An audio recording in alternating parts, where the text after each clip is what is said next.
guys, welcome back to Angie's Table. So today we're going to be making a Tuna Tataki, and it's also called Seared Ahi Tuna. You guys have probably seen it in menus in Asian restaurants. So we're going to be accompanying that with some arugula salad, and since it's the summer, we're going to be using blueberries and strawberries, which are in season right now. I'm also going to be doing a little special portion of it where I show you guys how to plate food and tips on that. So let's go right ahead and get started.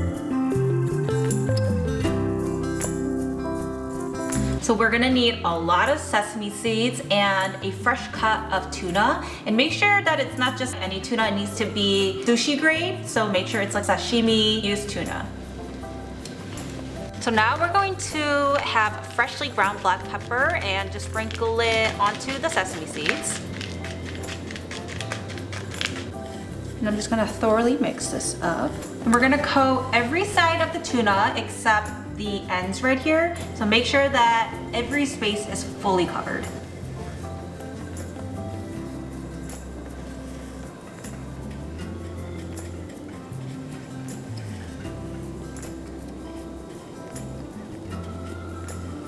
Now we're gonna go ahead and sear the tuna. One thing that we need to know about heat controls, make sure that fry pan is completely heated up before you add the sesame oil and the regular olive oil, because if the oils become too high of a temperature, then it'll completely burn the tuna. So the pan is heated. I have it on a medium to high heat. So I have olive oil and I'm gonna put the same amount of sesame oil, and this is just to enhance the fragrance of everything. So we're gonna turn the tuna every 3 seconds, and I'll show you guys why. I'll give you guys a good example and a bad example of what happens if you overcook the tuna.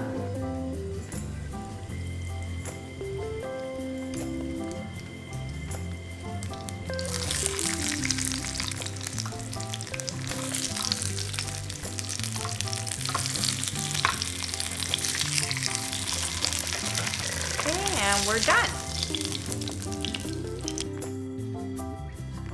And so now I'm just gonna show you guys what happens when you cook it for too long. Let's keep it on each side for like 10 seconds.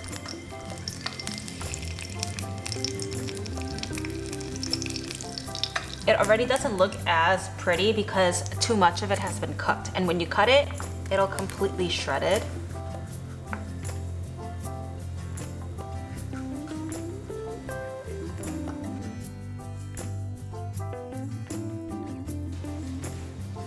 So now that this is done, I'm gonna set it aside and we're gonna work on the olive oil dressing, and it's just gonna be very light. I'm just gonna use 2 tablespoons of olive oil and a teaspoon of honey and a little bit of freshly ground black pepper, and we'll give this a mix.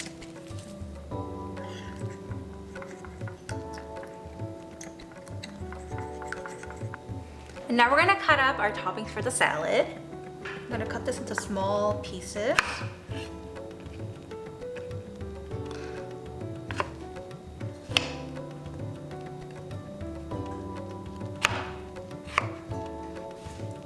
And just for a kick, we're gonna add a little bit of the green peppers. This is optional, so if you guys don't like spice, feel free to omit it.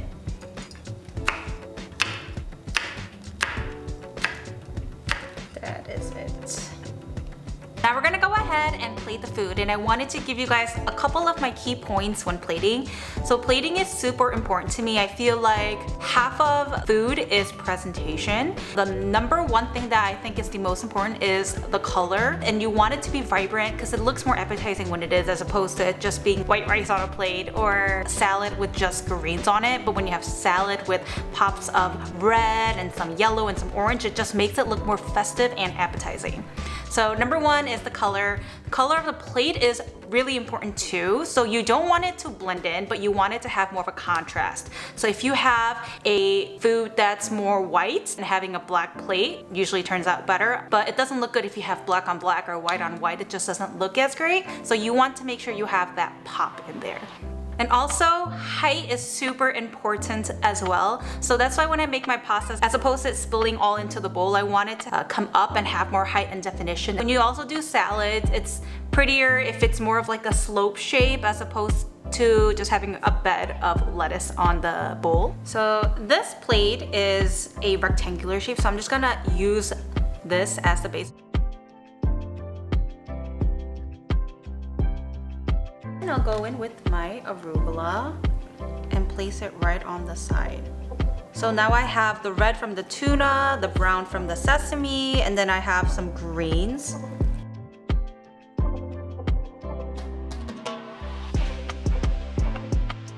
Then I'm just gonna add strawberry and sparse amounts. Same with blueberries. Green peppers, I'll add it to the strawberry to give it more of like a contrast. And then we'll drizzle some of our dressing. Squeeze of a lemon over the tuna and the salad. And also give it some zest. And always make sure to clean around so it looks clean and neat. Next, we're going to move on to the round plate. So with that, I followed the shape of the plate. Went with like a rectangular, longer view. So this one, I'm gonna go on a more circular view and just follow the shape of the plate. I found also that with plate small portions, that also looks better. When this food is like overfilling with food, it just doesn't look as appetizing as if there was just the right portion. So that's why when you go to really fancy restaurants, give you like this much food of a plate that's like this big. It looks more appetizing and it looks prettier in a sense.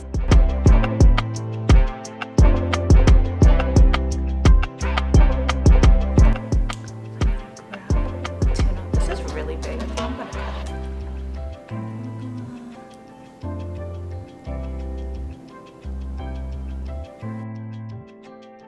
Bon appetit! It's so good. Wow, you know what really makes it? It's a kick of the pepper. It's so fresh and perfect for our theme of summery things going on right now on our channel. It's actually spicy. I told you it's spicy.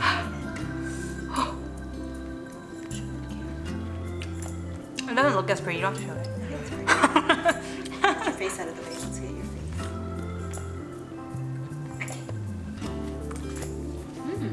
face. How was it? Very fresh, right?